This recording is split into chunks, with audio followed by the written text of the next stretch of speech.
Are back with the next episode of Inheritance. Sorry, my throat is a little cloggy. So let's see who this new guy is. You and I both know a man with a pristine reputation like your father's when we caught dead here. Then what, like I said before, what are you doing here then? Just like we both know, I don't answer to James. Then what do you answer to? Well, I wasn't sure if you still went by Trey. There's a lot I don't know about you now. You go by Trey? And there's a lot more that we know about each other that no one else ever will. He looks you up and down, and immediately the thought of nights spent in his bed in college comes to mind.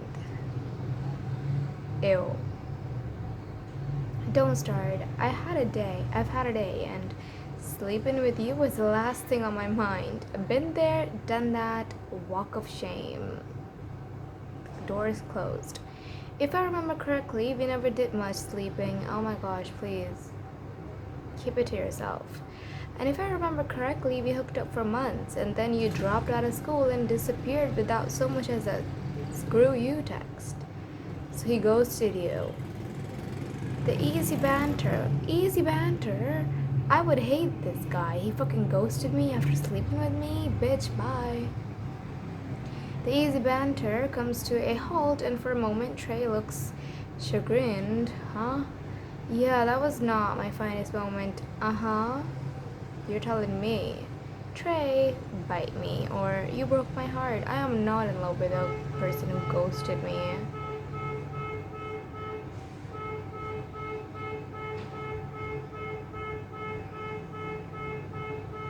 As much as I would love to know what's going on out there, let's get back to what's happening over here. You don't get to waltz back into my life and try to pick up like nothing ever happened after that. Where the hell have you been? In New York, starting my own company. Aren't we all? I got tired of waiting to be handed scraps and pretending to like what I got. Jesus, why does all the noise have to come when I'm filming? I mean, we worked our asses off at Vitality. Also, he's worked for Vitality before. Mailroom, working in the warehouses, shipping product, we did it all. Learned every bit of the industry, and what did we get for it? I got promoted. I'm the youngest VP of business strategy Vitality has ever had. And yet you still don't have a set on the board. But your brother and sister, who've barely stepped foot in the building, do. Not to mention if your dad doesn't make it, one of them will end up as CEO over you. You can tell me you're fine with that. But aren't I a child of his as well? I'm in the run-in for inheritance as well. The fuck? Of course you aren't. Still, you choose your words carefully, knowing the damage that hope can do. Obviously, I can helm Vitality better than Dante or Sabrina. Obviously, I've earned the right. But my plan to schmooze Dad into changing the bylaws went up in smoke today. Now I've got as much chance of getting the top spot as you do. And it doesn't even work there. Sure, now, but if nothing else, this incident should prove your father's days are finite. Now's the time to make your move. What kind of move? If you analyze the situation correctly, you could walk away with it all. My move? What are you talking about? Trey finishes the last of his beer and tips the empty glass towards the bank of chessboards in the hotel's lobby. The business world is basically a game of life-size chess. Don't they all say this? Everybody who's supposed to be something has a chessboard in front of them. It's so cliche, like fuck off, please. Even in some stories, they show like mob bosses with a chessboard. I'm like, dude, we get it. You're very intellectual and smart, and you think of strategy. Like, come on. Think of something more creative, people, please. The business world is basically a game of life-size chess. The sooner you learn how Vitality's pieces move, the easier the game becomes. Why don't you stay a little longer? We'll have a drink, play a few rounds, and I can walk you through the chess game that is Vitality. You chance a glance at your phone, noting there's only 5 minutes left before the emergency staff meeting you called. Technically, I'm supposed to be going over productivity, but if there's a way I could end up running things, I have a duty to stay, right? Technically, you do. Learn strategy from Trey? You've got my attention. Don't mind if I do. But you're buying the next round. Fair enough. Trey signals for 2 more drinks, and as they arrive, he stands nodding towards a nearby chess table. Follow me. Let's talk strategy. Now you're talking my language. You and Trey settle in, and with a casual sip of his beer, he starts setting up the pieces. How is this supposed to teach me business acumen again? Half of being successful in business is being able to assess your opponent and predict their moves. The better you get at predicting, the easier it is to counterattack. Okay, but who are these supposed opponents? Dante and Sabrina aren't the master strategists you think they are. I mean, you'd think that, but you never know. I wouldn't underestimate anyone if I were you. Exactly. Dante is literally the governor's chief of staff. A job my dad got him because he and Governor Yacht are frenemies. And when he's kept because Dante either knows how to play the game or is a damn quick study. And I wouldn't count on your siblings being your only competition. Who else is there? The first rule of power is that everyone wants what you have. I think everybody knows that. To think otherwise is to be naive. Think about it, Ronnie. Who else could potentially take your spot?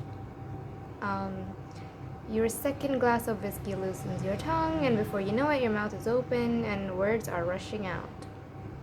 Well, I think it could be you. Your dad is co-founder, and the bylaws don't specify which founder the CEO has to be related to. And isn't it a bit of a coincidence that after years of radio silence, you show up on the day my father gets shot?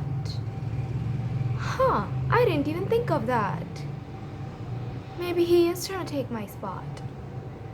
Your mind races as you scramble to piece together threads and micro threads of ideas, and the entire time Trey just smiles. You're saying this could all be some elaborate scheme to steal the company away from the Vital family? I mean, yeah, it could be. I mean, you told me not to underestimate anybody. And the people who are trying to be the closest to you are the ones almost certainly trying to use you, so... Good, now you're getting it. So I'm just supposed to what? Trust no one?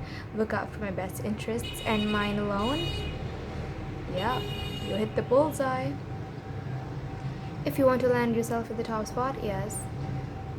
That sounds like paranoia, not good business sense. How am I supposed to run Vitality if I'm always looking over my shoulder? Because they're looking for a weak spot every time you misstep just once. Just one day goes bad and they're like, oop, we found our opening. You can't, that's why you set up defenses. Trey gestures to the board, and as you stare down at the pieces of all situated on their squares, he makes the opening move. The white knight sails over his pawns and out into the open. The best defense is a good offense, and a good offense begins with power. You ponder the board before moving a simple pawn forward 1 square. That's cute, but the only way to get power is to get a seat on the board. And as an illegitimate child, without the Vitali name, I have a better chance of sprouting wings and flying. Power is one part using your...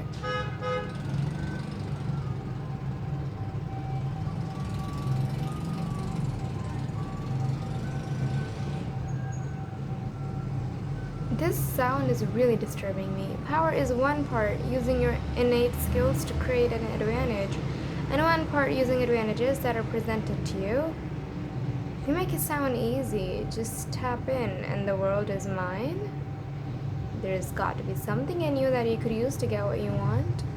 You start to complain that there isn't when an idea hits you.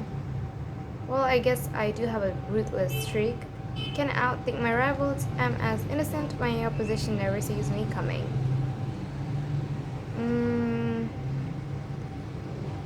How about the second one?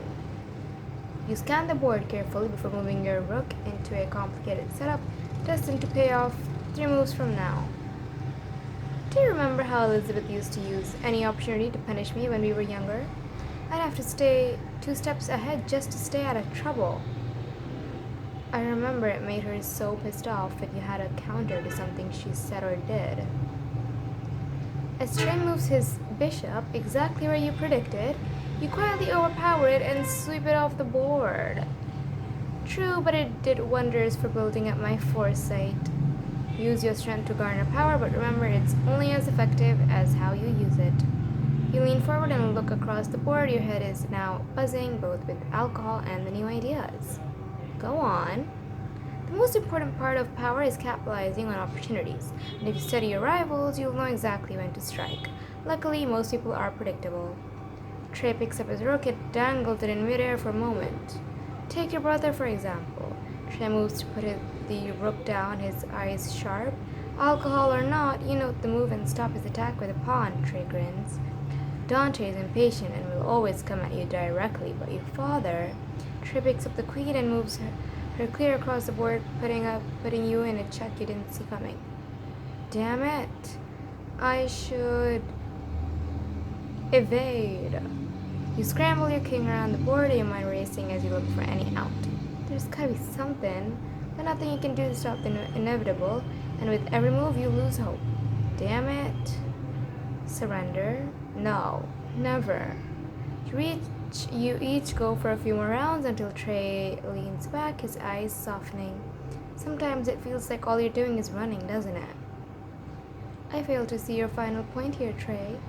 Trey picks up your captured pieces and begins to reset the board. Your father makes big moves. Stay on your toes and be prepared to do some creative thinking and sacrifice to avoid getting decimated. I can handle that. Any last bits of wisdom you want to impart before I have to get to my meeting? Yeah. Trey reaches for your hand and presses your queen gently into your palm. I know that you love fidelity and want to see it at its best, but don't let the quest for power drive your motives. Because power corrupts even the best of us if we let it go to our heads. Trey, I won't let that happen to me because I've seen it firsthand, or who'll be there to stop me? I'm not in love with you. I'm not going with the heart one, so I've seen it firsthand. I've lived my whole life watching as power corrupted my dad. Carefully, you place the queen back on the board, setting up for the next guests. You studied strategy with Trey. I won't end up like him. All I want is to be where I rightfully belong. Before you can say another word, your phone rings. You pull it out, putting it to your ear as you motion to Trey that you're taking the call outside. Go for Ronnie. Hi, Miss Lodge, it's George. So sorry to bother you, and normally I promise. I'm very self-sufficient. George, it's been a long day. Either get to the point or I'm hanging up. Right. Well, I went to the board meeting to keep an eye out, like you asked, but Mr. Vitale kinda kicked me out. What? What the hell are you talking about? Did you tell him you were there at my request? Yes, but he said they needed to address a private agenda item and close the door in my face. It seems suspicious, so I thought I'd better call. That is super suspicious.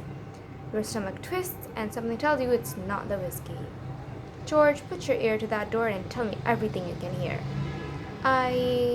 Oops, I skipped. Put your damn ear to that door. You hear rustling as he gets into position, then his voice comes as a whisper. I can't hear much, but it sounds like they're taking a vote on something. Whatever it is, it's gonna pass. Nearly everybody's voting aye. A thought clicks into your brain and you make a mad sprint for the Vitality building across the street, earning honks from several cars. George, do whatever you have to do to stall that vote. Looks like we're gonna barge in and interrupt their meeting. So I'm gonna end the story here. Let's see. what happens in the next one, and I am kind of intrigued, so I can't wait to find out. Hopefully you can't wait to find out what the fuck is going on in that meeting and why they shut that damn door on George's face. I'll see you in the next one. Bye bye.